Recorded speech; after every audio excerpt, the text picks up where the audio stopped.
The Game by Jack London, Chapter 1. Many patterns of carpet lay rolled out before them on the floor, two of Brussels showing the beginning of their quest and its ending in that direction, while a score of ingrains lured their eyes and prolonged the debate between desire and pocketbook. The head of the department did them the honor of waiting upon them himself, or did Joe the honor, as she well knew, for she had noted the open-mouthed awe of the elevator boy who brought them up. Nor had she been blind to the marked respect shown Joe by the urchins and groups of young fellows on corners, when she walked with him in their own neighborhood down at the west end of town.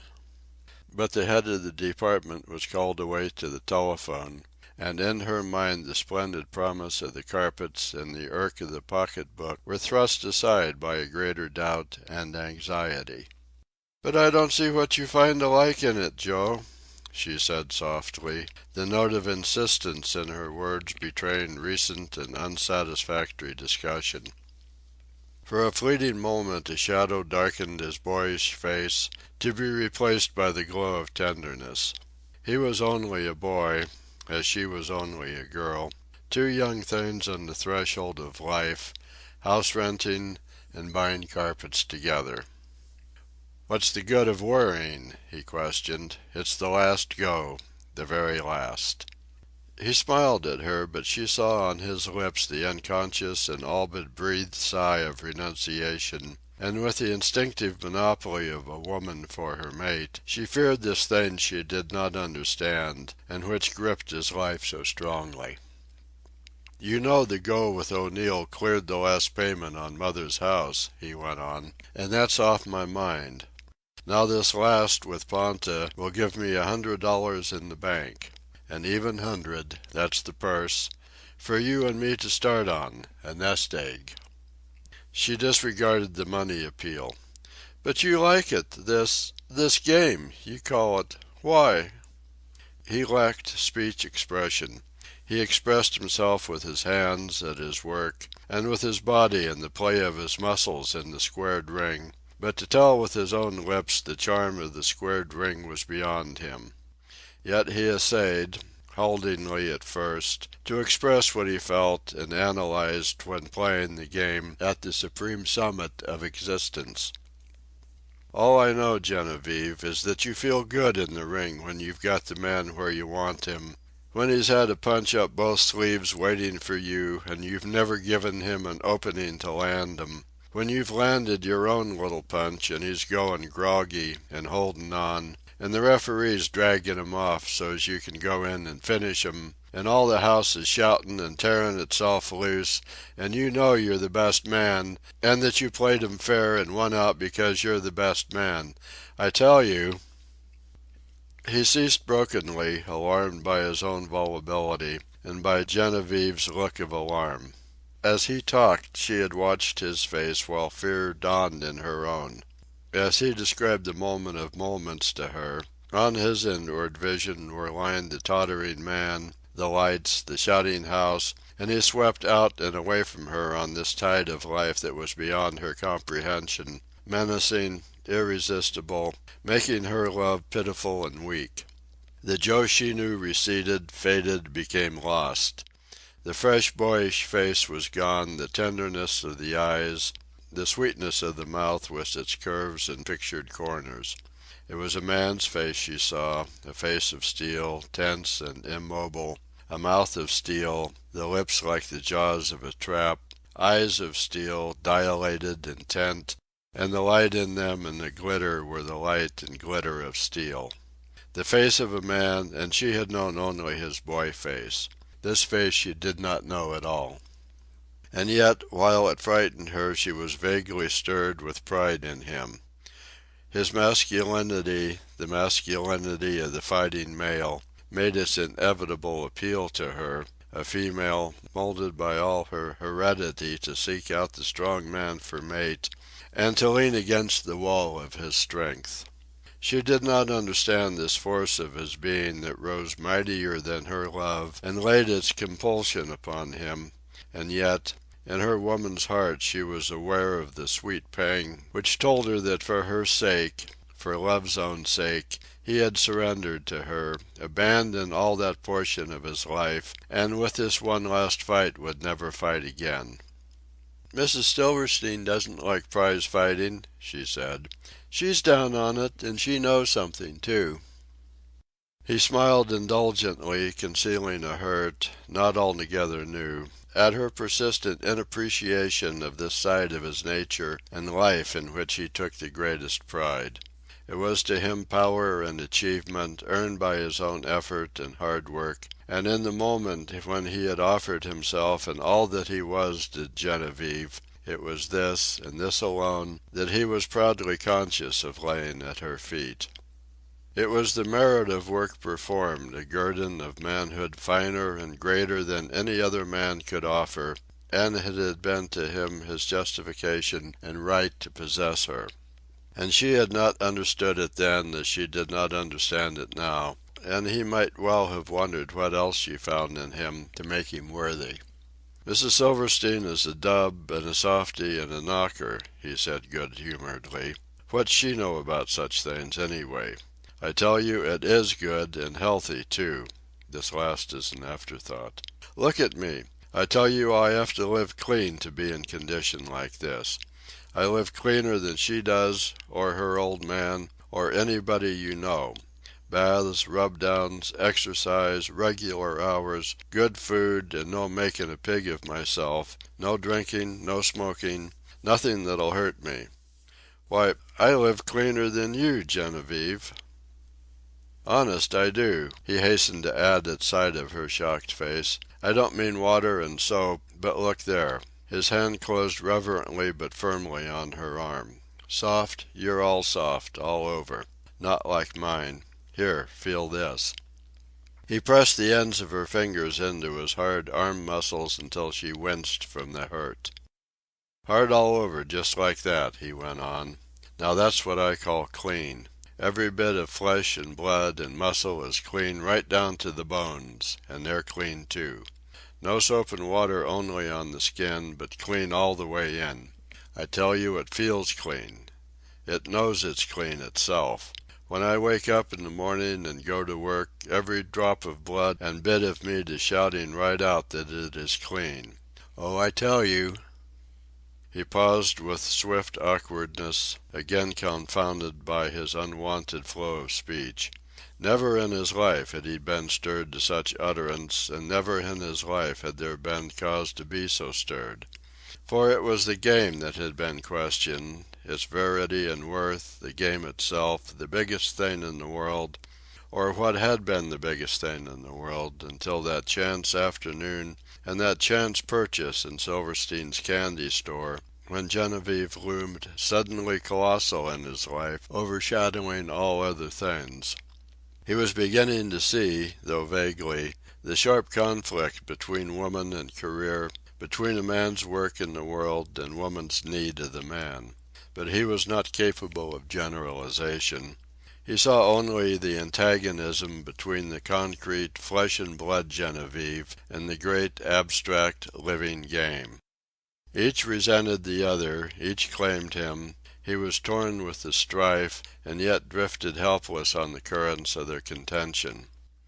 His words had drawn Genevieve's gaze to his face, and she had pleasured in the clear skin, the clear eyes, the cheeks soft and smooth as a girl's. She saw the force of his argument, and disliked it accordingly. She revolted instinctively against this game which drew him away from her, robbed her of part of him. It was a rival she did not understand. Nor could she understand its seductions. Had it been a woman rival, another girl, knowledge and light and sight would have been hers. As it was, she grappled in the dark with an intangible adversary about which she knew nothing. What truth she felt in his speech made the game but the more formidable. A sudden conception of her weakness came to her. She felt pity for herself and sorrow. She wanted him, all of him, Her woman's need would not be satisfied with less, and he eluded her, slipped away here and there from the embrace with which she tried to clasp him.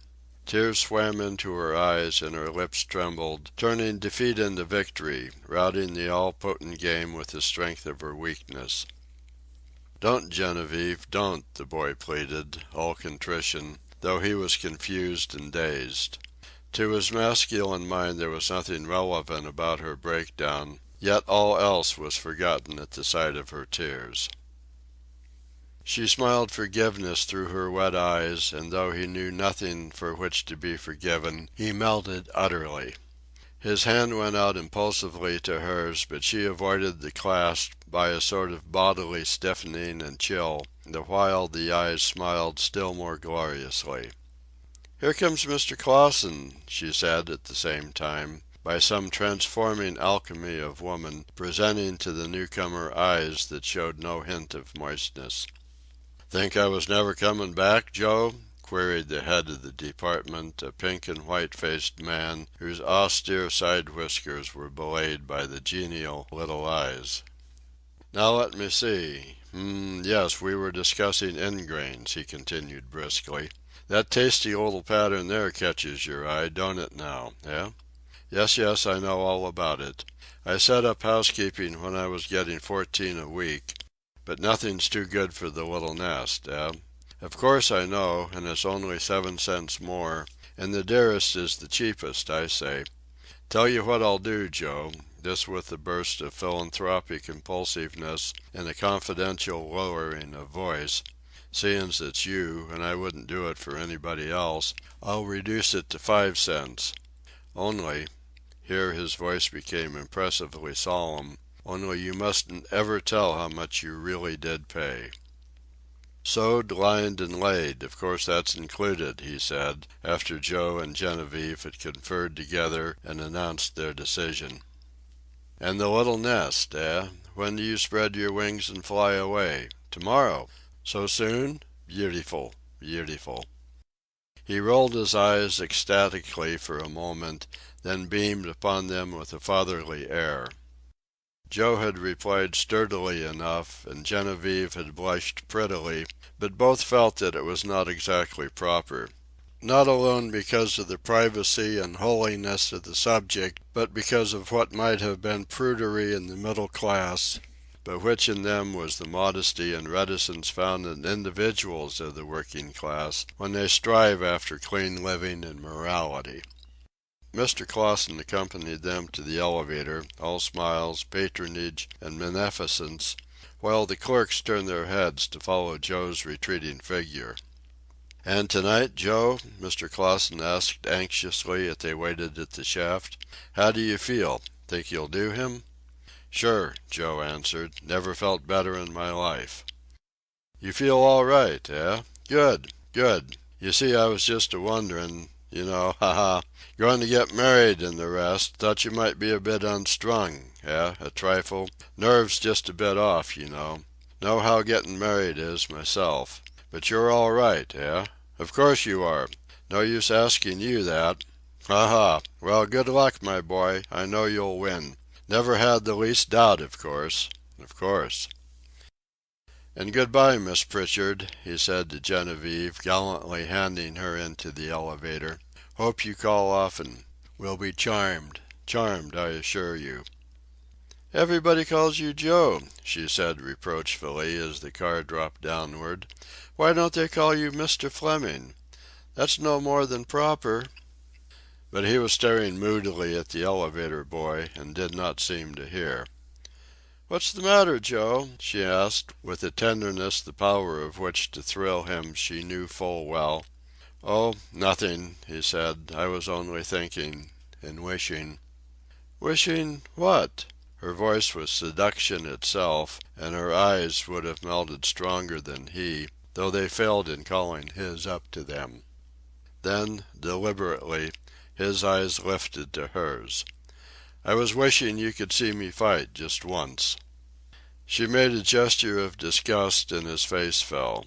It came to her sharply that the rival had thrust between them and was bearing him away. "I'd like to." she said hastily with an effort, striving after that sympathy which weakens the strongest men and draws their heads to women's breasts. "Will you?" Again his eyes lifted and looked into hers. He meant it, she knew that. It seemed a challenge to the greatness of her love. "It would be the proudest moment of my life," he said simply. It might have been the apprehensiveness of love, the wish to meet his need for her sympathy, and the desire to see the game face to face for wisdom's sake, and it may have been the clarion call of adventure, ringing through the narrow confines of uneventful existence, for a great daring thrilled through her, and she said, just as simply, "I will." "I didn't think you would, or I wouldn't have asked," he confessed, as they walked out to the sidewalk. "But can it be done?" she asked anxiously before her resolution could cool. "Oh, I can fix that, but I didn't think you would." "I didn't think you would," he repeated, still amazed, as he helped her upon the electric car and felt in his pocket for the fare. Chapter 2. Genevieve and Joe were working-class aristocrats. In an environment made up largely of sordidness and wretchedness, they had kept themselves unsullied and wholesome. Theirs was a self-respect, a regard for the niceties and clean things of life which had held them aloof from their kind. Friends did not come to them easily, nor had either ever possessed a really intimate friend, a heart companion with whom to chum and have things in common.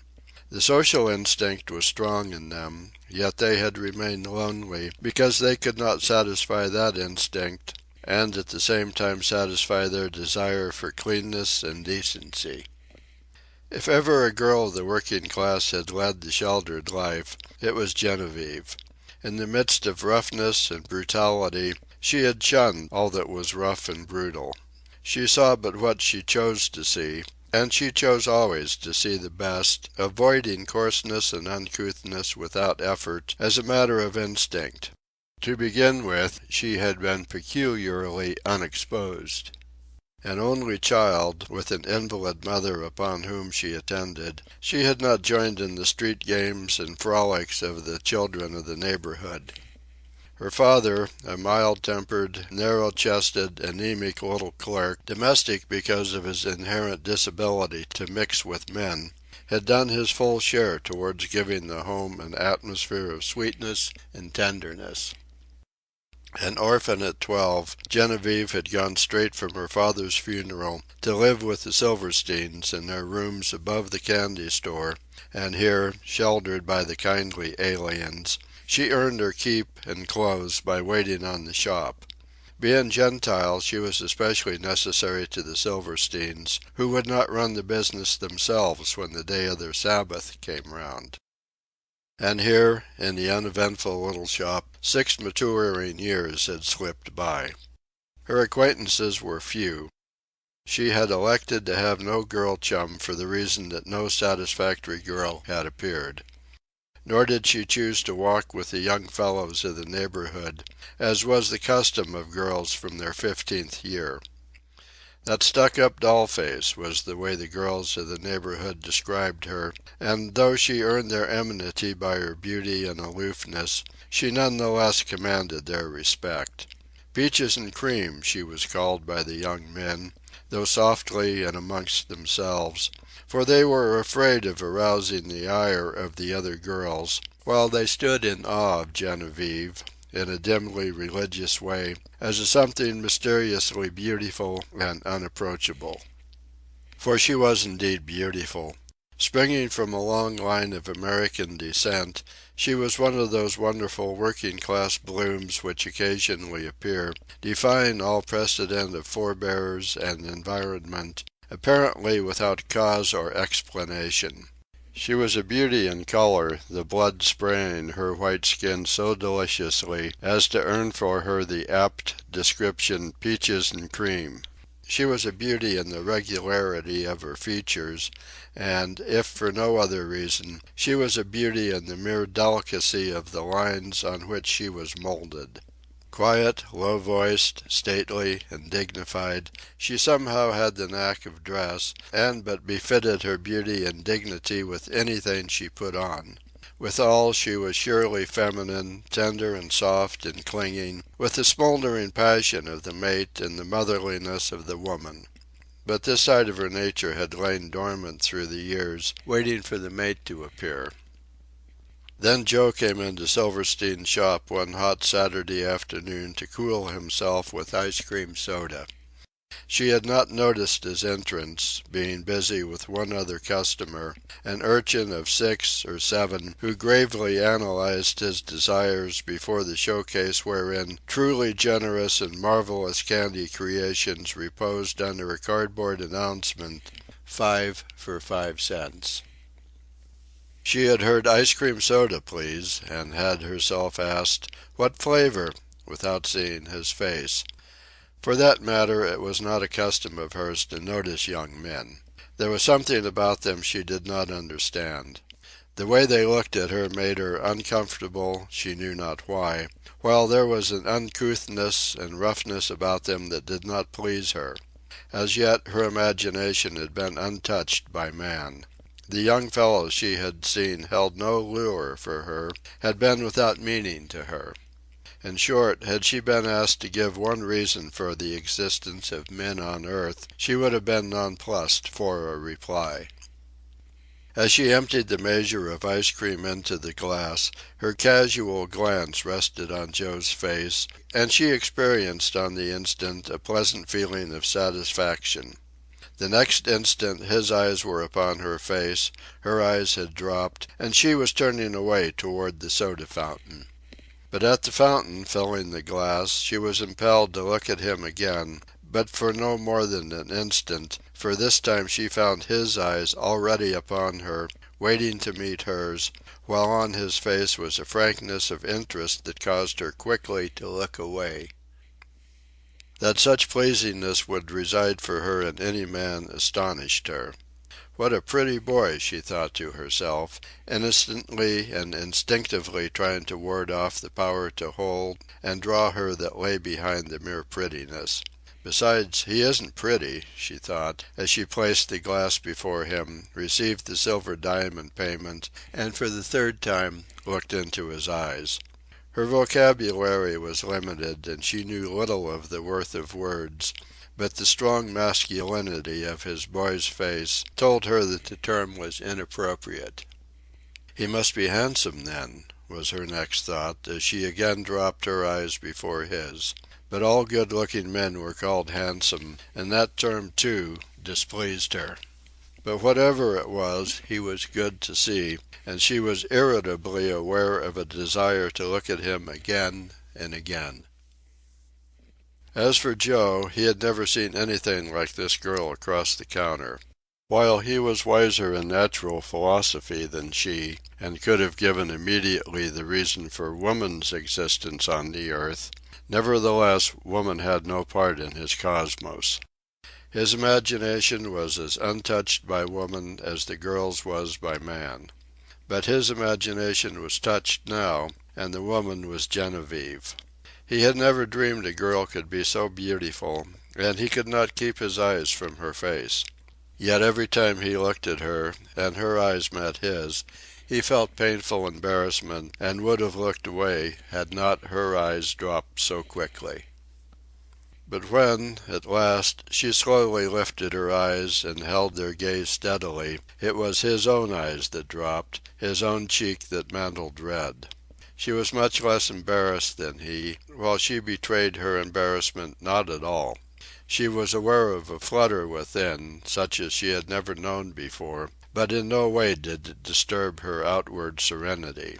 Joe, on the contrary, was obviously awkward and delightfully miserable. Neither knew love, and all that either was aware was an overwhelming desire to look at the other. Both had been troubled and roused, and they were drawing together with the sharpness and imperativeness of uniting elements. He toyed with his spoon and flushed his embarrassment over his soda, but lingered on. And she spoke softly, dropped her eyes, and wove her witchery about him. But he could not linger forever over a glass of ice cream soda, while he did not dare ask for a second glass. So he left her to remain in the shop in a waking trance, and went away himself down the street like a somnambulist. Genevieve dreamed through the afternoon and knew that she was in love. Not so with Joe. He knew only that he wanted to look at her again, to see her face. His thoughts did not get beyond this, and besides, it was scarcely a thought, being more a dim and inarticulate desire. The urge of this desire he could not escape. Day after day it worried him, and the candy store and the girl behind the counter continually obtruded themselves. He fought off the desire. He was afraid and ashamed to go back to the candy store. He solaced his fear with, "I ain't a ladies' man." Not once nor twice, but scores of times, he muttered the thought to himself, but it did no good. And by the middle of the week, in the evening, after work, he came into the shop. He tried to come in carelessly and casually, but his whole carriage advertised the strong effort of will that compelled his legs to carry his reluctant body thither. Also, he was shy and awkwarder than ever. Genevieve, on the contrary, was serener than ever, though fluttering most alarmingly within. He was incapable of speech, mumbled his order, looked anxiously at the clock, dispatched his ice cream soda in tremendous haste, and was gone.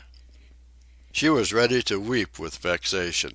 Such meagre reward for 4 days waiting, and assuming all the time that she loved. He was a nice boy and all that, she knew, but he needn't have been in so disgraceful a hurry. But Joe had not reached the corner before he wanted to be back with her again. He just wanted to look at her. He had no thought that it was love. Love? That was when young fellows and girls walked out together. As for him, and then his desire took sharper shape, and he discovered that was the very thing he wanted her to do. He wanted to see her, to look at her, and well could he do all this if she but walked out with him. Then that was why young fellows and girls walked out together, he mused, as the weekend drew near. He had remotely considered this walking out to be a mere form or observance preliminary to matrimony.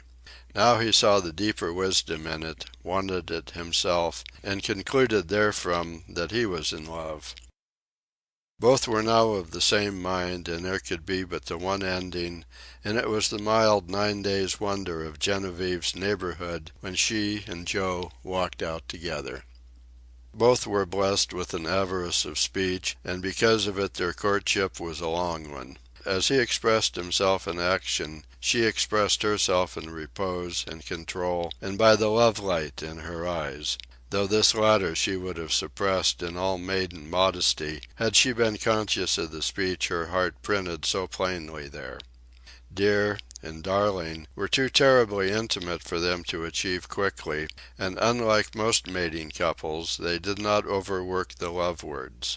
For a long time they were content to walk together in the evenings, or to sit side by side on a bench in the park, neither uttering a word for an hour at a time, merely gazing into each other's eyes, too faintly luminous in the starshine to be a cause for self-consciousness and embarrassment. He was as chivalrous and delicate in his attention as any knight to his lady. When they walked along the street, he was careful to be on the outside. Somewhere he had heard that this was the proper thing to do. And when a crossing to the opposite side of the street put him on the inside, he swiftly sidestepped behind her to gain the outside again. He carried her parcels for her, and once, when rain threatened, her umbrella. He had never heard of the custom of sending flowers to one's lady-love, so he sent Genevieve fruit instead. There was utility in fruit. It was good to eat. Flowers never entered his mind until, one day, he noticed a pale rose in her hair. It drew his gaze again and again. It was her hair, therefore the presence of the flower interested him. Again it interested him because she had chosen to put it there. For those reasons he was led to observe the rose more closely. He discovered that the effect in itself was beautiful, and it fascinated him. His ingenuous delight in it was a delight to her, and a new and mutual love thrill was theirs, because of a flower. Straightway he became a lover of flowers. Also he became an inventor in gallantry. He sent her a bunch of violets. The idea was his own. He had never heard of a man sending flowers to a woman. Flowers were used for decorative purposes, also for funerals. He sent Genevieve flowers nearly every day, and so far as he was concerned the idea was original, as positive an invention as ever arose in the mind of man. He was tremulous in his devotion to her, as tremulous as she was in her reception of him. She was all that was pure and good, a holy of holies, not lightly to be profaned even by what might possibly be the too ardent reverence of a devotee. She was a being wholly different from any he had ever known. She was not as other girls. It never entered his head that she was of the same clay as his own sisters or anybody's sisters. She was more than mere girl, than mere woman. She was Genevieve, a being of a class by herself, nothing less than a miracle of creation. And for her, in turn, there was in him but little less of illusion. Her judgment of him in minor things might be critical, while his judgment of her was sheer worship and had in it nothing critical at all. But in her judgment of him as a whole she forgot the sum of the parts and knew him only as a creature of wonder, who gave meaning to life, and for whom she could die as willingly as she could live. She often beguiled her waking dreams of him with fancied situations, wherein, dying for him, she at last adequately expressed the love she felt for him, and which, living, she knew she could never fully express. Their love was all fire and dew. The physical scarcely entered into it, for such seemed profanation. The ultimate physical facts of their relation were something which they never considered. Yet the immediate physical facts they knew, the immediate yearnings and raptures of the flesh, the touch of fingertips on hand or arm, the momentary pressure of a hand clasp, the rare lip caress of a kiss, the tingling thrill of her hair upon his cheek, of her hand lightly thrusting back the locks from above his eyes. All this they knew, but also, and they knew not why, there seemed a hint of sin about these caresses and sweet bodily contacts. There were times when she felt impelled to throw her arms around him in a very abandonment of love, but always some sanctity restrained her. At such moments she was distinctly and unpleasantly aware of some unguessed sin that lurked within her. It was wrong, undoubtedly wrong, that she should wish to caress her lover in so unbecoming a fashion. No self-respecting girl could dream of doing such a thing. It was unwomanly. Besides, if she had done it, what would he have thought of it? And while she contemplated so horrible a catastrophe, she seemed to shrivel and wilt in a furnace of secret shame. Nor did Joe escape the prick of curious desires, chiefest among which, perhaps, was the desire to hurt Genevieve. When, after long and tortuous degrees, he had achieved the bliss of putting his arm round her waist, he felt spasmodic impulses to make the embrace crushing till she should cry out with the hurt. It was not his nature to wish to hurt any living thing. Even in the ring, to hurt was never the intention of any blow he struck. In such case he played the game, and the goal of the game was to down an antagonist and keep that antagonist down for a space of 10 seconds. So he never struck merely to hurt. The hurt was incidental to the end, and the end was quite another matter. And yet here, with this girl he loved, came the desire to hurt. Why, when with thumb and forefinger he had ringed her wrist, he should desire to contract that ring till it crushed, was beyond him. He could not understand, and felt that he was discovering depths of brutality in his nature of which he had never dreamed. Once, on parting, he threw his arms around her and swiftly drew her against him. Her gasping cry of surprise and pain brought him to his senses and left him there very much embarrassed and still trembling with a vague and nameless delight. And she, too, was trembling.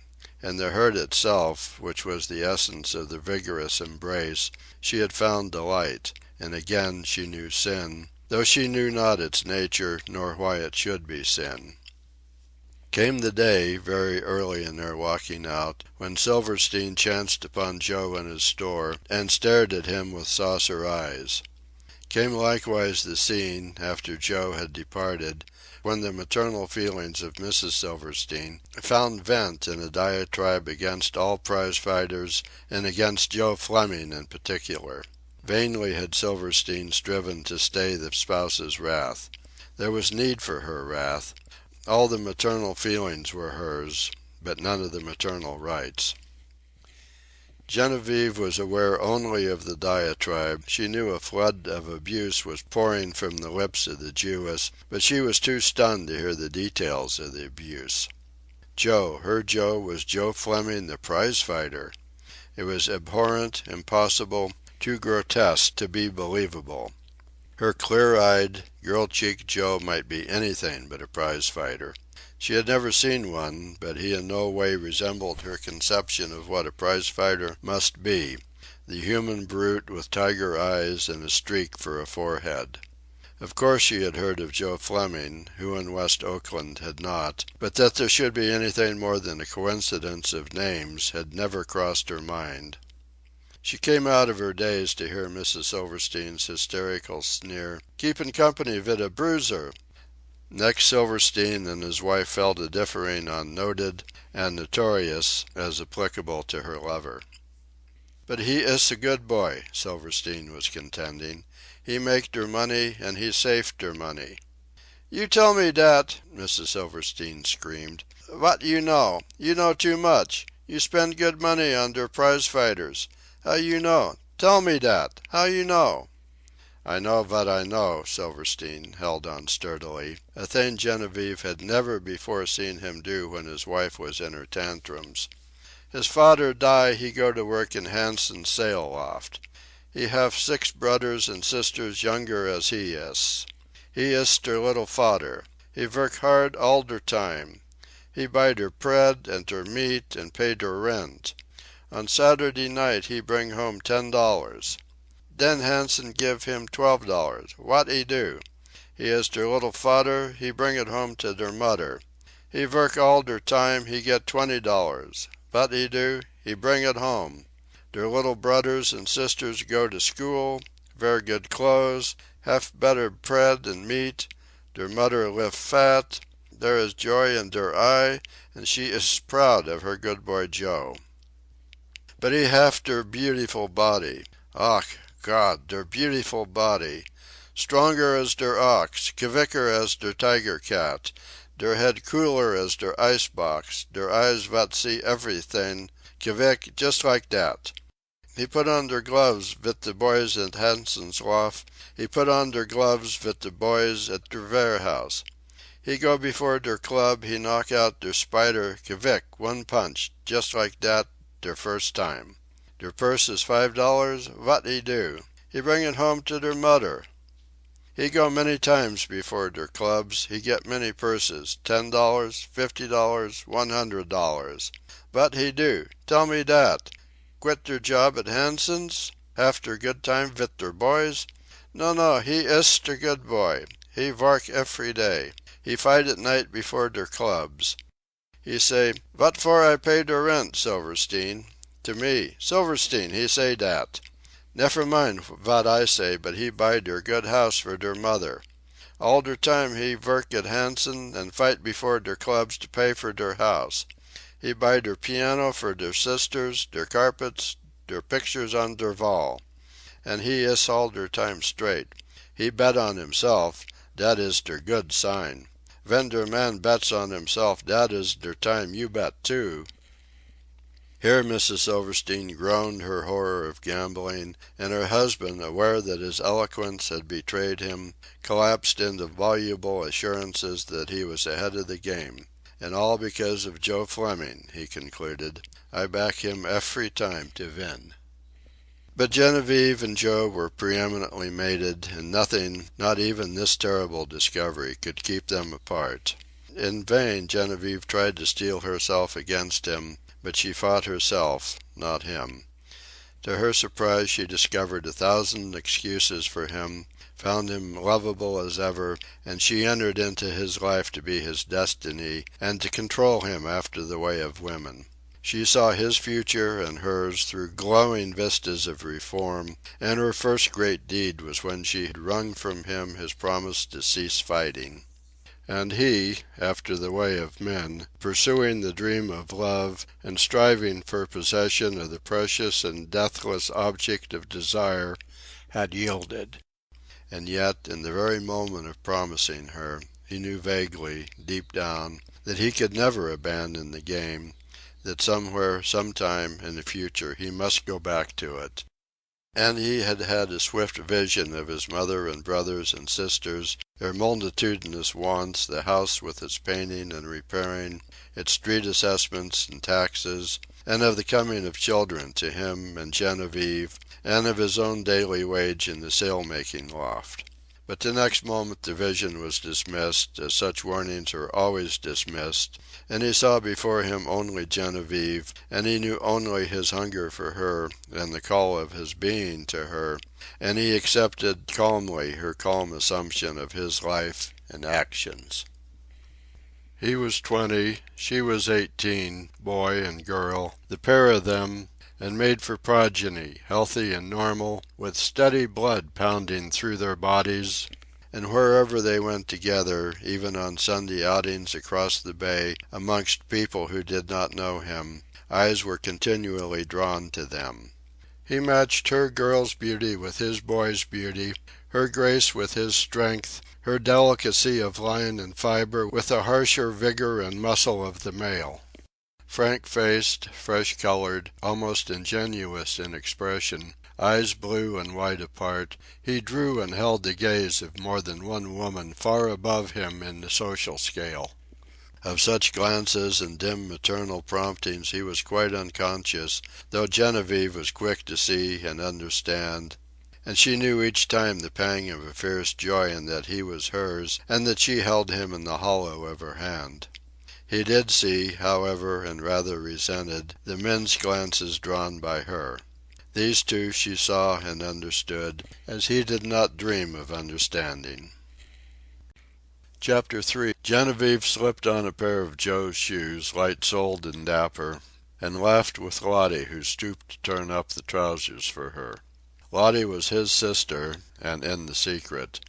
To her was due the inveigling of his mother into making a neighborhood call so that they could have the house to themselves. They went down into the kitchen where Joe was waiting. His face brightened as he came to meet her, love shining frankly forth. "Now get up those skirts, Lottie," he commanded. "Haven't any time to waste. There, that'll do. You see, you only want the bottom of the pants to show. The coat will cover the rest. Now let's see how it'll fit."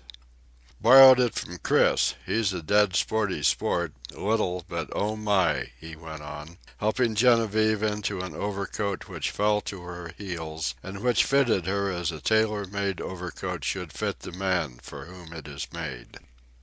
Joe put a cap on her head and turned up the collar, which was generous to exaggeration, meeting the cap and completely hiding her hair. When he buttoned the collar in front, its point served to cover the cheeks, chin and mouth were buried in its depths, and a close scrutiny revealed only shadowy eyes and a little less shadowy nose. She walked across the room, the bottom of the trousers just showing as the hang of the coat was disturbed by movement.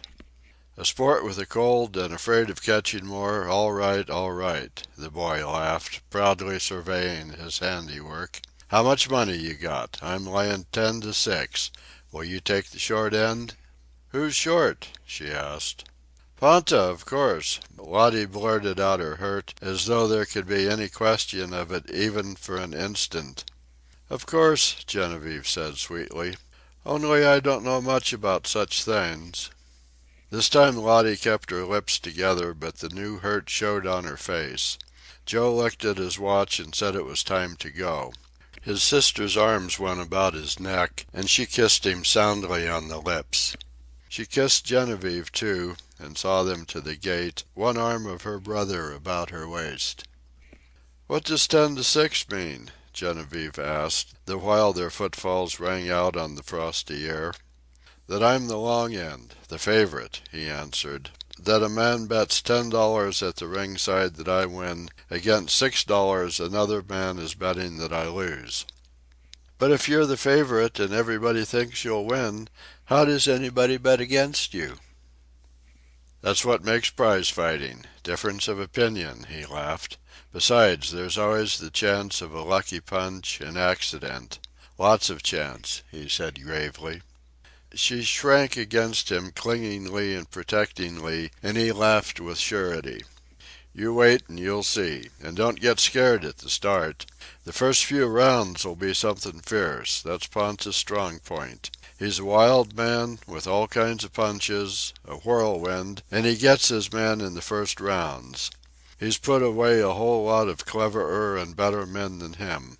It's up to me to live through it, that's all. Then he'll be all in. Then I go after him, just watch. You'll know when I go after him, and I'll get him, too."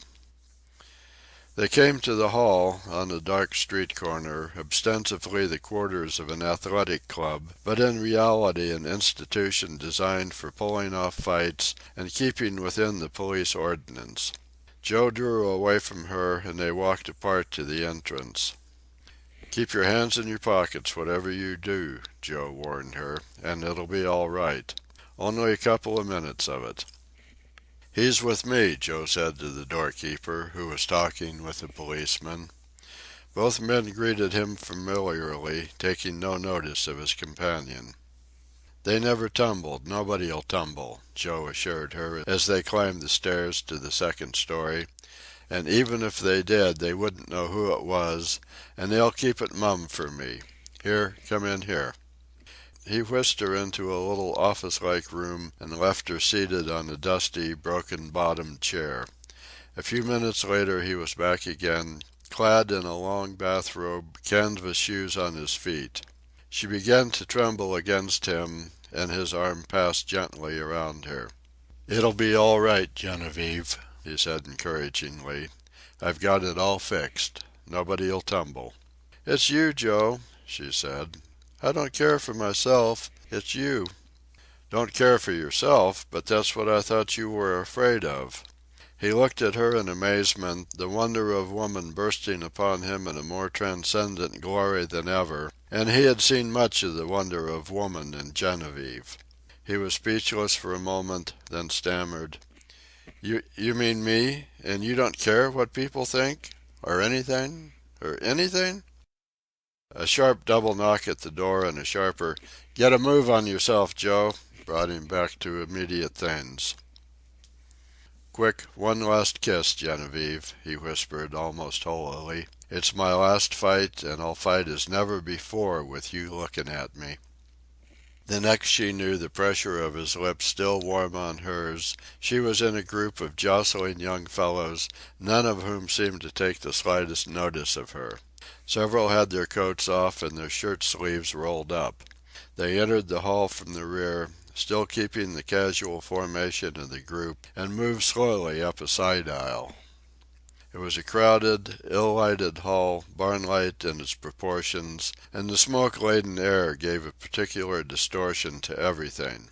She felt as though she would stifle. There were shrill cries of boys selling programs and soda water, and there was a great bass rumble of masculine voices. She heard a voice offering 10 to 6 on Joe Fleming. The utterance was monotonous, hopeless it seemed to her, and she felt a quick thrill. It was her Joe against whom everybody was to bet.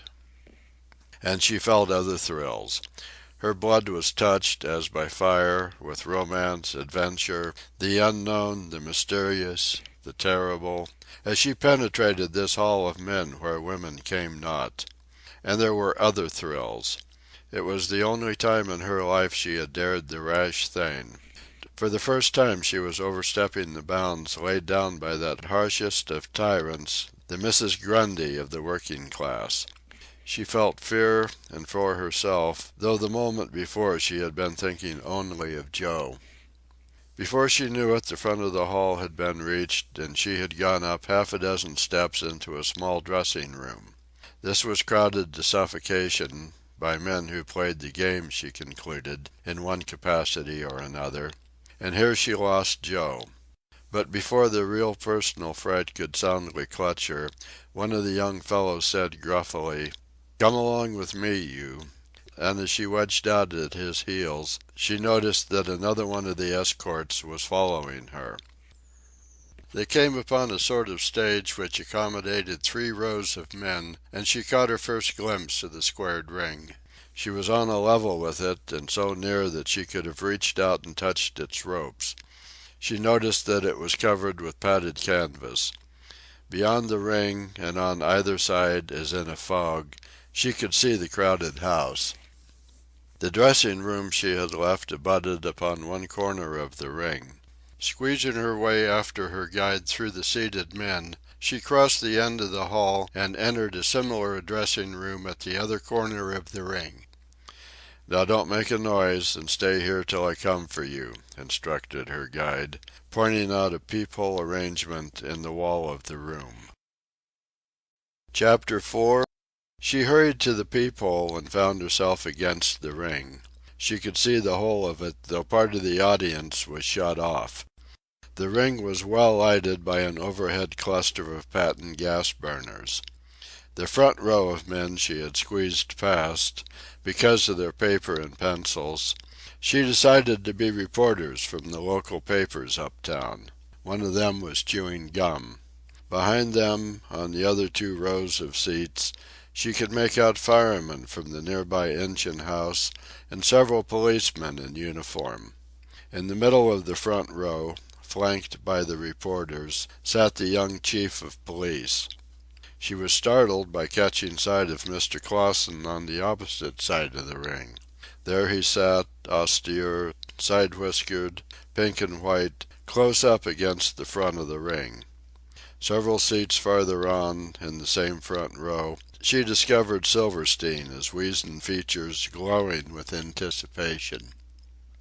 A few cheers heralded the advent of several young fellows in shirt sleeves, carrying buckets, bottles, and towels, who crawled through the ropes and crossed to the diagonal corner from her. One of them sat down on a stool and leaned back against the ropes. She saw that he was bare-legged, with canvas shoes on his feet, and that his body was swathed in a heavy white sweater. In the meantime another group had occupied the corner directly against her. Louder cheers drew her attention to it, and she saw Joe seated on a stool, still clad in the bathrobe, his short chestnut curls within a yard of her eyes. A young man in a black suit, with a mop of hair and a preposterously tall starched collar, walked to the center of the ring and held up his hand. "Gentlemen, will please stop smoking," he said. His effort was applauded by groans and catcalls, and she noticed with indignation that nobody stopped smoking. Mr. Clausen held a burning match in his fingers while the announcement was being made, and then calmly lighted his cigar. She felt that she hated him in that moment. How was her Joe to fight in such an atmosphere? She could scarcely breathe herself, and she was only sitting down. The announcer came over to Joe. He stood up. His bathrobe fell away from him, and he stepped forth to the center of the ring, naked save for the low canvas shoes and a narrow hip-cloth of white. Genevieve's eyes dropped. She sat alone, with none to see, but her face was burning with shame at the sight of the beautiful nakedness of her lover. But she looked again, guiltily, for the joy that was hers in beholding what she knew must be sinful to behold. The leap of something within her and the stir of her being toward him must be sinful. But it was delicious sin, and she did not deny her eyes. In vain Mrs. Grundy admonished her. The pagan in her, original sin, and all nature urged her on. The mothers of all the past were whispering through her, and there was a clamor of the children unborn. But of this she knew nothing. She knew only that it was sin, and she lifted her head proudly, recklessly resolved, in one great surge of revolt, to sin to the uttermost. She had never dreamed of the form under the clothes. The form, beyond the hands and the face, had no part in her mental processes. A child of garmented civilization, the garment was to her the form. The race of men was to her a race of garmented bipeds, with hands and faces and hair-covered heads. When she thought of Joe, the Joe instantly visualized on her mind was a clothed Joe. Girl-cheeked, blue-eyed, curly-headed, but clothed. And there he stood, all but naked, godlike, in a white blaze of light. She had never conceived of the form of God except as nebulously naked, and the thought association was startling. It seemed to her that her sin partook of sacrilege or blasphemy. Her chromo-trained aesthetic sense exceeded its education and told her that here were beauty and wonder. She had always liked the physical presentment of Joe, but it was a presentment of clothes, and she had thought the pleasingness of it due to the neatness and taste with which he dressed. She had never dreamed that this lurked beneath. It dazzled her. His skin was fair as a woman's, far more satiny, and no rudimentary hair growth marred its white luster. This she perceived, but all the rest, the perfection of line and strength and development, gave pleasure without her knowing why. There was a cleanness and grace about it. His face was like a cameo, and his lips, parted in a smile, made it very boyish. He smiled as he faced the audience when the announcer, placing a hand on his shoulder, said, "Joe Fleming, the pride of West Oakland." Cheers and hand-clapping stormed up, and she heard affectionate cries of, "Oh, you Joe!" Men shouted it at him again and again. He walked back to his corner. Never to her did he seem less a fighter than then. His eyes were too mild, there was not a spark of the beast in them, nor in his face, while his body seemed too fragile, what of its fairness and smoothness, and his face too boyish and sweet-tempered and intelligent. She did not have the expert's eye for the depth of chest, the wide nostrils, the recuperative lungs, and the muscles under their satin sheaths, crypts of energy wherein lurked the chemistry of destruction. To her he looked like a something of Dresden china, to be handled gently and with care, liable to be shattered to fragments by the first rough touch. John Ponta, stripped of his white sweater by the pulling and hauling of two of his seconds, came to the center of the ring. She knew terror as she looked at him. Here was the fighter, the beast with a streak for a forehead, with beady eyes under lowering and bushy brows, flat-nosed, thick-lipped, sullen-mouthed. He was heavy-jawed, bull-necked, and the short, straight hair of the head seemed to her frightened eyes the stiff bristles on a hog's back. Here were coarseness and brutishness, a thing savage, primordial, ferocious. He was swarthy to blackness, and his body was covered with a hairy growth that matted like a dog's on his chest and shoulders. He was deep-chested, thick-legged, large-muscled, but unshapely. His muscles were knots, and he was gnarled and knobby, twisted out of beauty by an excess of strength. "John Ponta, West Bay Athletic Club," said the announcer. A much smaller volume of cheers greeted him. It was evident that the crowd favored Joe with its sympathy. "Go in and eat 'em, Ponta, eat 'em up," a voice shouted in the lull. This was received by scornful cries and groans. He did not like it, for his sullen mouth twisted into a half-snarl as he went back to his corner.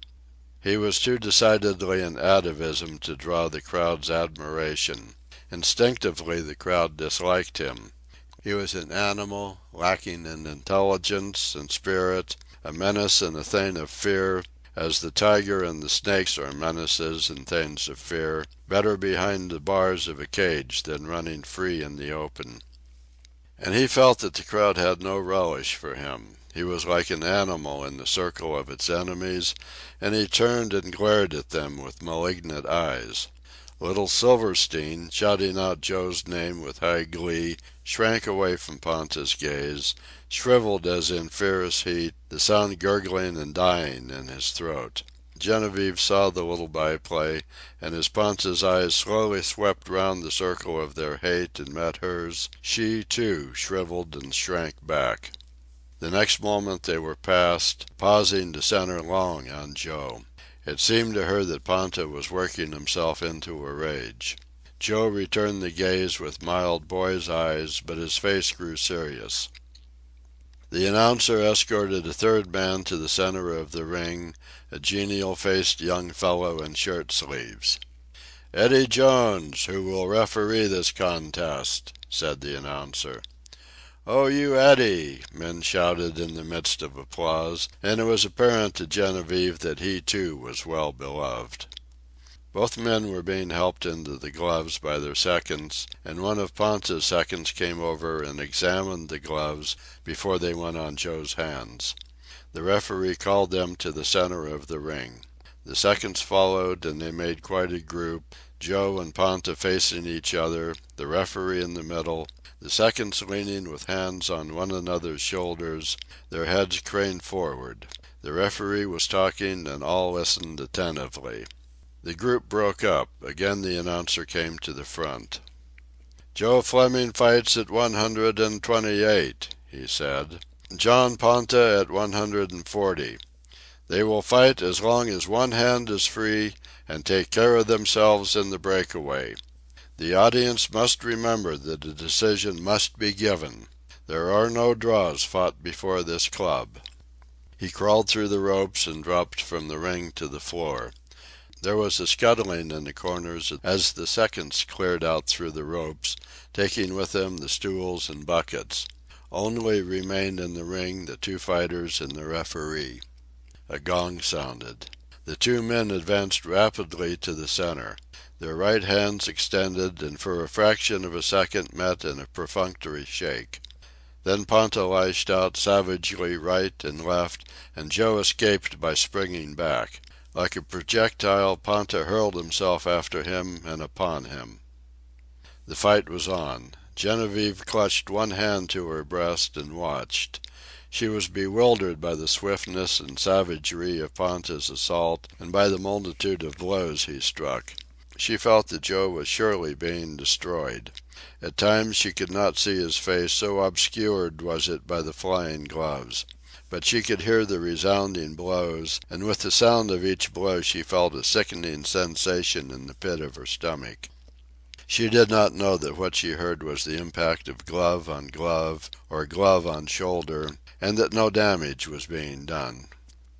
She was suddenly aware that a change had come over the fight. Both men were clutching each other in a tense embrace, no blows were being struck at all. She recognized it to be what Joe had described to her as the clinch. Ponta was struggling to free himself, Joe was holding on.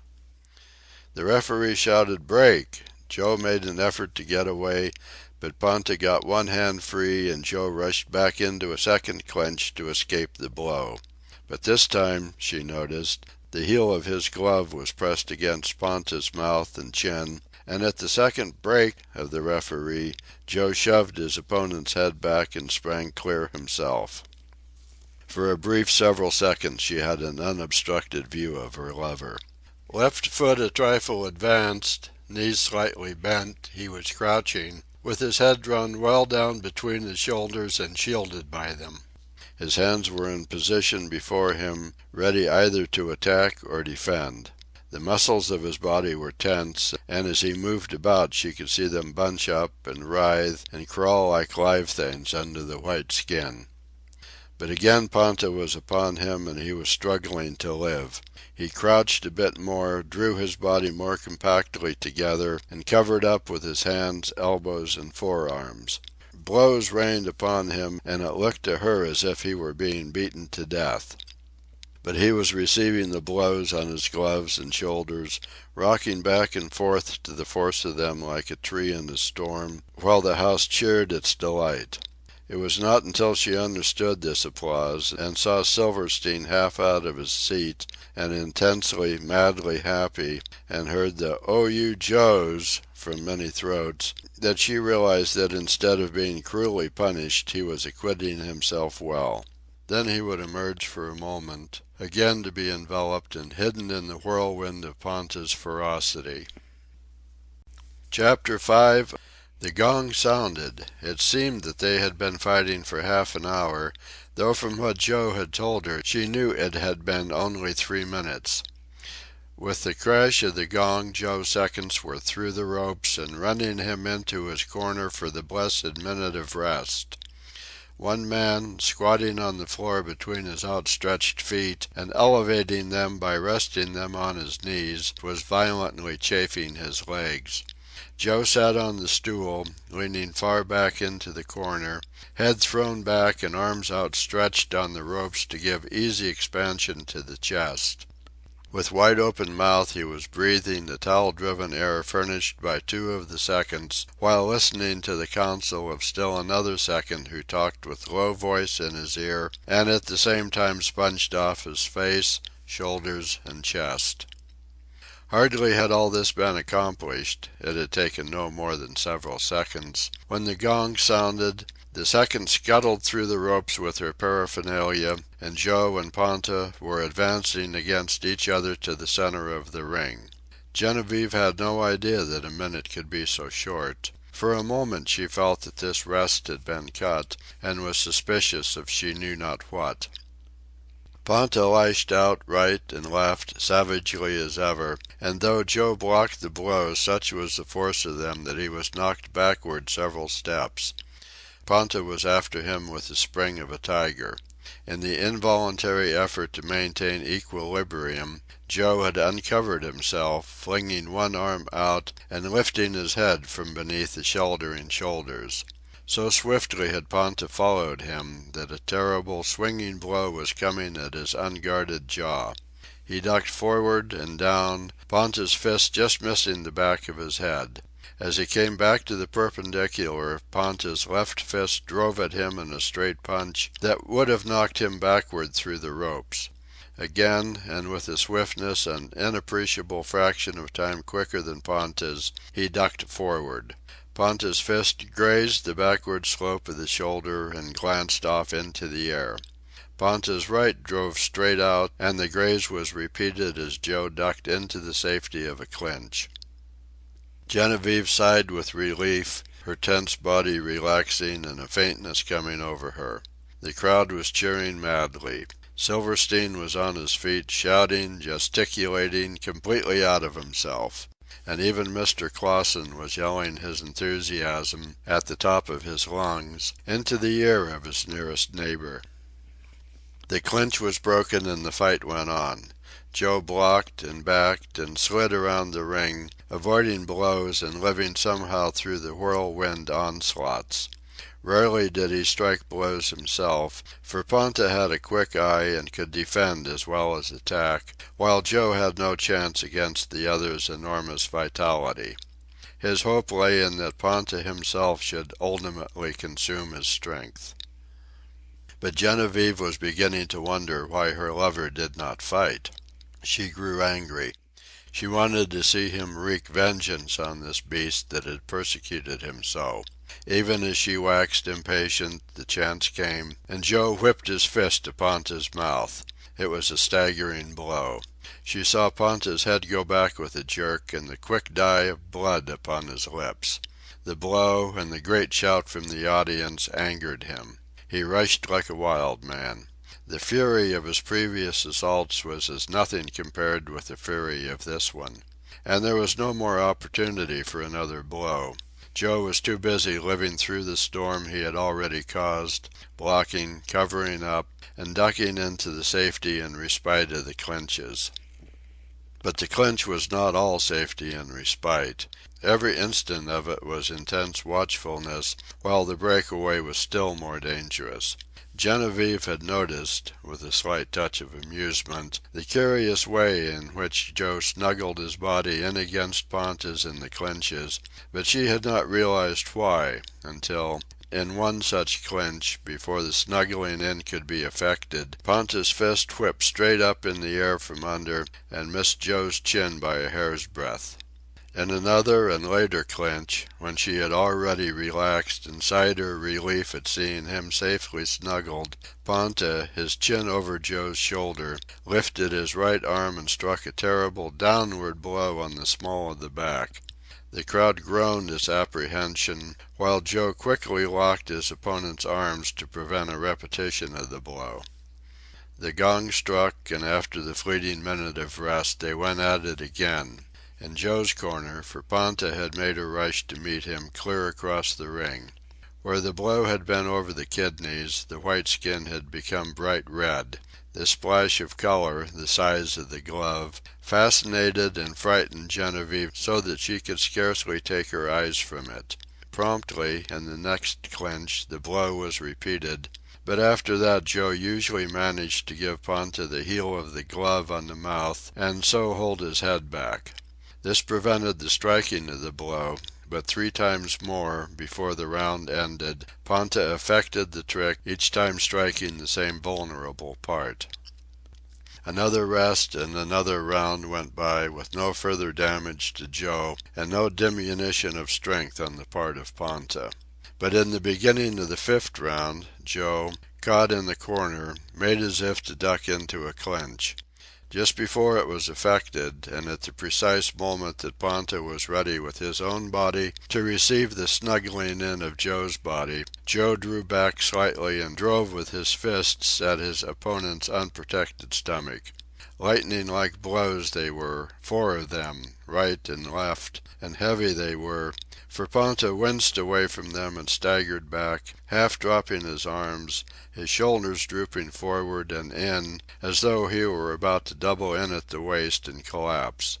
Joe's quick eye saw the opening, and he smashed straight out upon Ponta's mouth, following instantly with a half-swing, half-hook for the jaw. It missed, striking the cheek instead, and sending Ponta staggering sideways. The house was on its feet, shouting, to a man. Genevieve could hear men crying, "He's got him! He's got him!" and it seemed to her the beginning of the end. She, too, was out of herself. Softness and tenderness had vanished. She exulted with each crushing blow her lover delivered. But Ponta's vitality was yet to be reckoned with. As, like a tiger, he had followed Joe up, Joe now followed him up. He made another half-swing, half-hook for Ponta's jaw, and Ponta, already recovering his wits and strength, ducked cleanly. Joe's fist passed on through open air, and so great was the momentum of the blow that it carried him around in a half-twirl sideways. Then Ponta lashed out with his left. His glove landed on Joe's unguarded neck. Genevieve saw her lover's arms drop to his side as his body lifted, went backward, and fell limply to the floor. The referee, bending over him, began to count the seconds, emphasizing the passage of each second with a downward sweep of his right arm. The audience was still as death. Ponta had partly turned to the house to receive the approval that was his due, only to be met by this chill, graveyard silence. Quick wrath surged up in him. It was unfair. His opponent only was applauded. If he struck a blow, if he escaped a blow, he, Ponta, who had forced the fighting from the start, had received no word of cheer. His eyes blazed as he gathered himself together and sprang to his prostrate foe. He crouched alongside of him, right arm drawn back and ready for a smashing blow the instant Joe should start to rise. The referee, still bending over and counting with his right hand, shoved Ponta back with his left. The latter, crouching, circled around, and the referee circled with him, thrusting him back and keeping between him and the fallen man. 4, 5, 6... The count went on, and Joe, rolling over on his face, squirmed weakly to draw himself to his knees. This he succeeded in doing, resting on one knee, a hand to the floor to either side, and the other leg bent under him to help him rise. "Take the count! Take the count!" a dozen voices rang out from the audience. "For God's sake, take the count!" one of Joe's seconds cried warningly from the edge of the ring. Genevieve gave him one swift glance and saw the young fellow's face, drawn and white, his lips unconsciously moving as he kept count with the referee. 7, 8, 9, the seconds went. The ninth sounded and was gone when the referee gave Ponta a last backward shove and Joe came to his feet, bunched up, covered up, weak, but cool, very cool. Ponta hurled himself upon him with terrific force, delivering an uppercut and a straight punch, but Joe blocked the two, ducked a third, stepped to the side to avoid a fourth, and was then driven backward into a corner by a hurricane of blows. He was exceedingly weak. He tottered as he kept his footing and staggered back and forth. His back was against the ropes. There was no further retreat. Ponta paused as if to make doubly sure, then feinted with his left and struck fiercely with his right with all his strength. But Joe ducked into a clinch and was for a moment saved. Ponta struggled frantically to free himself. He wanted to give the finish to this foe already so far gone. But Joe was holding on for life, resisting the other's every effort, as fast as one hold or grip was torn loose, finding a new one by which to cling. "Break!" the referee commanded. Joe held on tighter. "Make 'em break! Why the hell don't you make 'em break?" Ponta panted at the referee. Again the latter commanded the break. Joe refused, keeping, as he well knew, within his rights. Every moment of the clinch his strength was coming back to him, his brain was clearing, the cobwebs were disappearing from before his eyes. The round was young and he must live, somehow, through the nearly 3 minutes of it yet to run. The referee clutched each by the shoulder and sundered them violently, passing quickly between them as he thrust them backward in order to make a clean break of it. The moment he was free, Ponta sprang at Joe like a wild animal bearing down its prey. But Joe covered up, blocked, and fell into a clinch. Again Ponta struggled to get free, Joe held on, and the referee thrust them apart. And again Joe avoided damage and clinched. Genevieve realized that in the clinches he was not being beaten. Why, then, did not the referee let him hold on? It was cruel.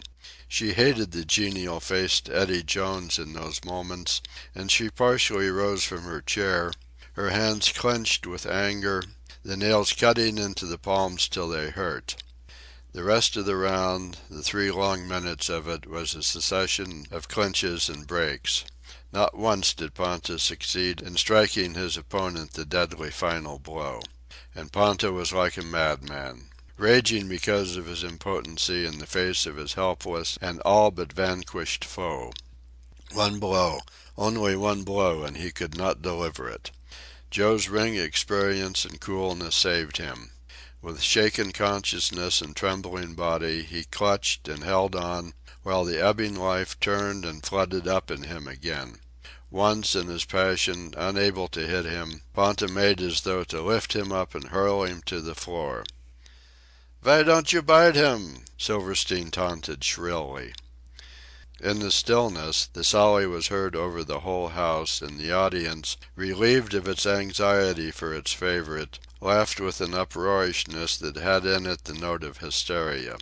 Even Genevieve felt that there was something irresistibly funny in the remark, and the relief of the audience was communicated to her, yet she felt sick and faint, and was overwrought with horror at what she had seen and was seeing. "Bite 'em! Bite 'em!" Voices from the recovered audience were shouting. "Chew his ear off, Ponta. That's the only way you can get 'em. Eat 'em up! Eat 'em up! Oh, why don't you eat 'em up?" The effect was bad on Ponta. He became more frenzied than ever and more impotent. He panted and sobbed, wasting his effort by too much effort, losing sanity and control, and futilely trying to compensate for the loss by excess of physical endeavor. He knew only the blind desire to destroy, shook Joe in the clinches as a terrier might a rat, strained and struggled for freedom of body and arms, and all the while Joe calmly clutched and held on. The referee worked manfully and fairly to separate them. Perspiration ran down his face. It took all his strength to split those clinging bodies, and no sooner had he split them than Joe fell unharmed into another embrace, and the work had to be done all over again. In vain, when freed, did Ponta try to avoid the clutching arms and twining body. He could not keep away. He had to come close in order to strike, and each time Joe baffled him and caught him in his arms. And Genevieve, crouched in the little dressing room and peering through the peephole, was baffled too. She was an interested party in what seemed a death struggle, was not one of the fighters her Joe, but the audience understood and she did not. The game had not unveiled to her. The lure of it was beyond her. It was greater mystery than ever. She could not comprehend its power. What delight could there be for Joe in that brutal surging and straining of bodies, those fierce clutches, fiercer blows, and terrible hurts? Surely she, Genevieve, offered more than that, rest and content and sweet, calm joy. Her bid for the heart of him and the soul of him was finer and more generous than the bid of the game, yet he dallied with both, held her in his arms, but turned his head to listen to that other and siren call she could not understand. The gong struck. The round ended with a break in Ponta's corner. The white-faced young second was through the ropes with the first clash of sound. He seized Joe in his arms, lifted him clear of the floor, and ran with him across the ring to his own corner.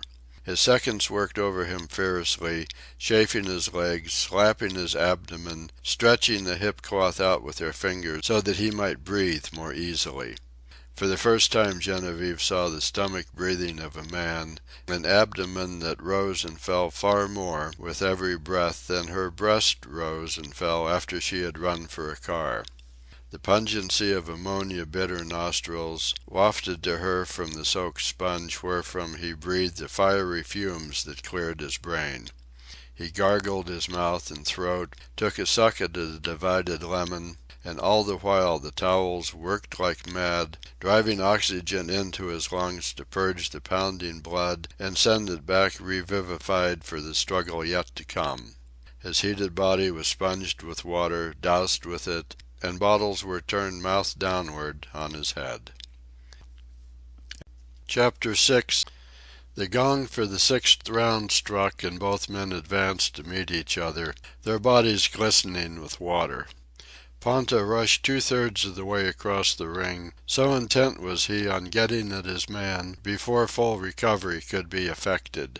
But Joe had lived through. He was strong again and getting stronger.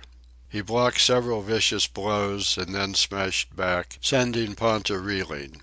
He attempted to follow up, but wisely forbore, and contented himself with blocking and covering up in the whirlwind his blow had raised. The fight was as it had been at the beginning, Joe protecting, Ponta rushing. But Ponta was never at ease. He did not have it all his own way. At any moment, in his fierce onslaughts, his opponent was liable to lash out and reach him. Joe saved his strength. He struck one blow to Ponta's 10, but his one blow rarely missed. Ponta overwhelmed him in the attacks, yet could do nothing with him, while Joe's tiger-like strokes, always imminent, compelled respect. They toned Ponta's ferocity. He was no longer able to go in with the complete abandon of destructiveness which had marked his earlier efforts. But a change was coming over the fight.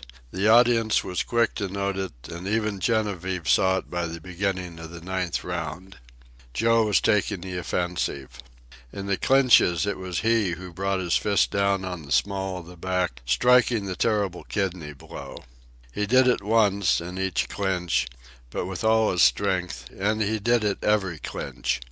Then, in the breakaways, he began to uppercut Ponta on the stomach, or to hook his jaw, or strike straight out upon the mouth. But at the first sign of the coming of a whirlwind, Joe would dance nimbly away and cover up. 2 rounds of this went by, and 3, but Ponta's strength, though perceptibly less, did not diminish rapidly. Joe's task was to wear down that strength, not with 1 blow, nor 10, but with blow after blow, without end, until that enormous strength should be beaten sheer out of its body. There was no rest for the man. Joe followed him up step by step, his advancing left foot making an audible tap, tap, tap on the hard canvas. Then there would come a sudden leap in, tiger-like, a blow struck, or blows, and a swift leap back, whereupon the left foot would take up again its tapping advance. When Ponta made his savage rushes, Joe carefully covered up, only to emerge, his left foot going tap, tap, tap, as he immediately followed up. Ponta was slowly weakening. To the crowd the end was a foregone conclusion. "Oh, you Joe!" it yelled its admiration and affection. "It's a shame to take the money," it mocked. "Why don't you eat 'em, Ponta? Go on in and eat 'em." In the 1-minute intermissions Ponta's seconds worked over him as they had not worked before. Their calm trust in his tremendous vitality had been betrayed. Genevieve watched their excited efforts, while she listened to the white-faced second cautioning Joe. "Take your time," he was saying. "You've got 'em, but you've got to take your time. I've seen 'em fight. He's got a punch to the end of the count. I've seen 'em knocked out and clean batty, and go on punchin' just the same. Mickey Sullivan had 'em goin'. Puts 'em to the mat as fast as he crawls up 6 times, and then leaves an opening. Ponta reaches for his jaw, and 2 minutes afterward Mickey's openin' his eyes and askin' what's doin'. So you've got to watch 'em. No goin' in and absorbin' one of them lucky punches now. I got money on this fight, but I don't call it mine till he's counted out." Ponta was being doused with water. As the gong sounded, one of his seconds inverted a water bottle on his head. He started toward the center of the ring, and the second followed him for several steps, keeping the bottle still inverted. The referee shouted at him, and he fled the ring, dropping the bottle as he fled. It rolled over and over, the water gurgling out upon the canvas till the referee, with a quick flirt of his toe, sent the bottle rolling through the ropes. In all the previous rounds Genevieve had not seen Joe's fighting face, which had been prefigured to her that morning in the department store. Sometimes his face had been quite boyish, other times, when taking his fierce punishment, it had been bleak and gray, and still later, when living through and clutching and holding on, it had taken on a wistful expression. But now, out of danger himself, and as he forced the fight, his fighting face came upon him. She saw it and shuddered. It removed him so far from her. She had thought she knew him, all of him, and held him in the hollow of her hand, but this she did not know. This face of steel, this mouth of steel, these eyes of steel flashing the light and glitter of steel. It seemed to her the passionless face of an avenging angel, stamped only with the purpose of the Lord. Ponta attempted one of his old-time rushes, but was stopped on the mouth. Implacable, insistent, ever menacing, never letting him rest, Joe followed him up.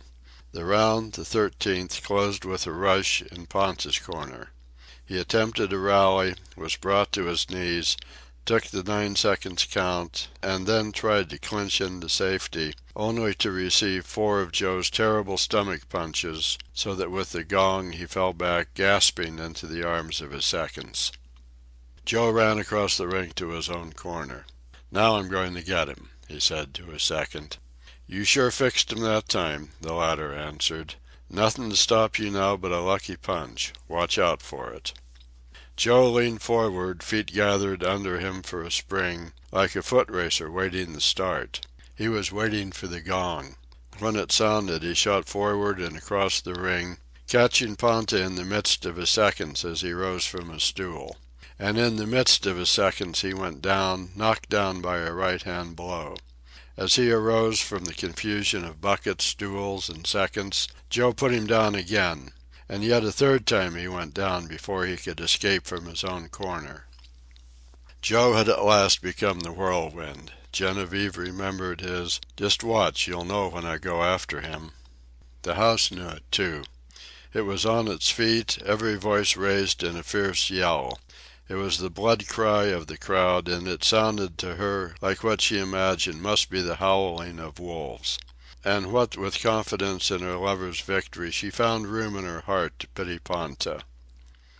In vain he struggled to defend himself, to block, to cover up, to duck, to clinch into a moment's safety.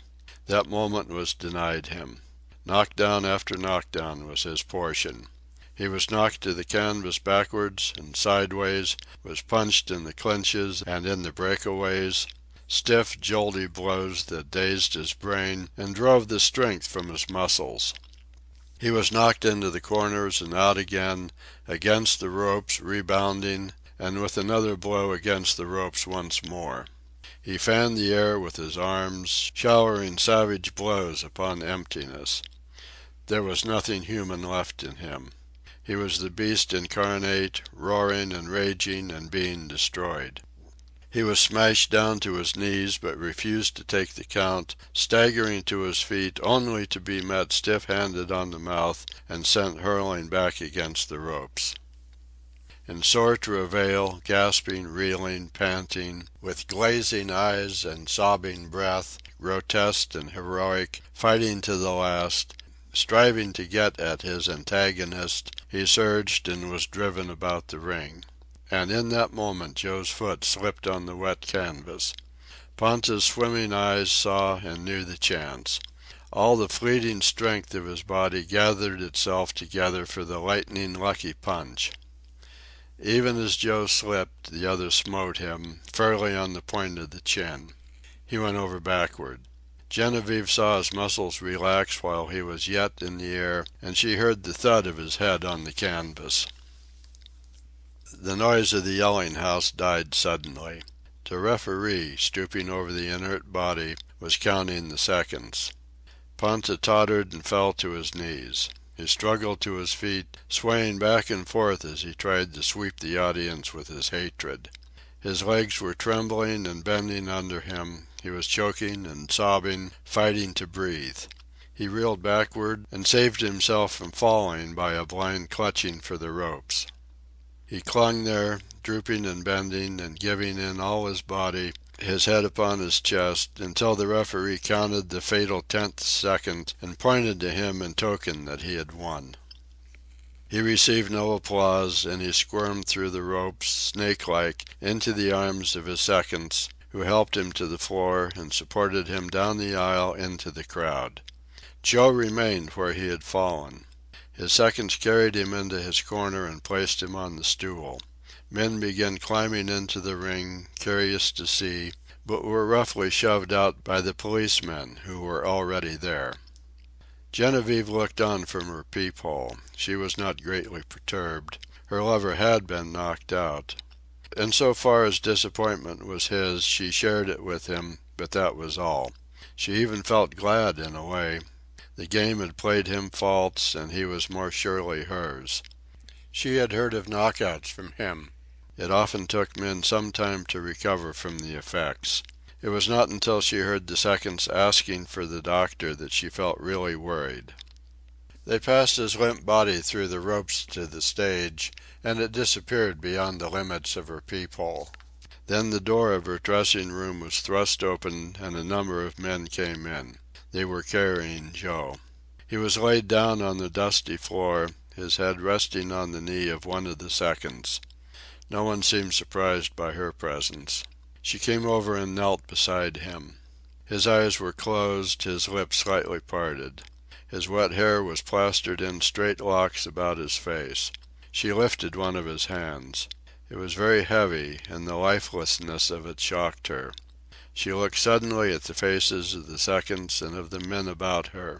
They seemed frightened, all save one, and he was cursing, in a low voice, horribly. She looked up and saw Silverstein standing beside her. He too seemed frightened. He rested a kindly hand on her shoulder, tightening the fingers with a sympathetic pressure. This sympathy frightened her. She began to feel dazed. There was a bustle as somebody entered the room.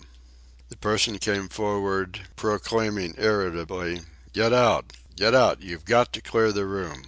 A number of men silently obeyed. "Who are you?" he abruptly demanded of Genevieve. "A girl, as I'm alive." "That's all right, she's his girl," spoke up a young fellow she recognized as her guide. "And you?" the other man blurted explosively at Silverstein. "I'm vit her," he answered truculently. "She works for him," explained the young fellow. "It's all right, I tell you." The newcomer grunted and knelt down. He passed a hand over the damp head, grunted again, and arose to his feet. "This is no case for me," he said. "Send for the ambulance." Then the thing became a dream to Genevieve. Maybe she had fainted, she did not know, but for what other reason should Silverstein have his arm around her, supporting her? All the faces seemed blurred and unreal. Fragments of a discussion came to her ears. The young fellow who had been her guide was saying something about reporters. "You vill get your name in der papers," she could hear Silverstein saying to her, as from a great distance, and she knew she was shaking her head in refusal. There was an eruption of new faces, and she saw Joe carried out on a canvas stretcher. Silverstein was buttoning the long overcoat and drawing the collar about her face. She felt the night air on her cheek, and looking up saw the clear, cold stars. She jammed into a seat. Silverstein was beside her. Joe was there, too, still on a stretcher, with blankets over his naked body, and there was a man in blue uniform who spoke kindly to her, though she did not know what he said. Horses' hooves were clattering, and she was lurching somewhere through the night. Next, lights and voices, and a smell of iodoform. This must be the receiving hospital, she thought. This the operating table, those the doctors. They were examining Joe. One of them, a dark-eyed, dark-bearded, foreign-looking man, rose up from bending over the table. "Never saw anything like it," he was saying to another man. "The whole back of the skull." Her lips were hot and dry, and there was an intolerable ache in her throat. But why didn't she cry? She ought to cry, she felt it incumbent upon her.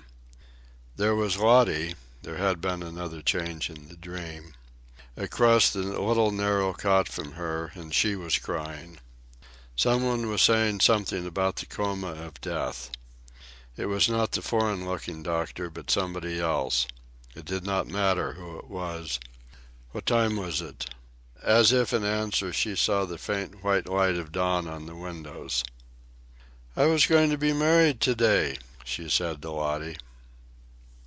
And from across the cot his sister wailed, "Don't! Don't!" and covering her face sobbed afresh.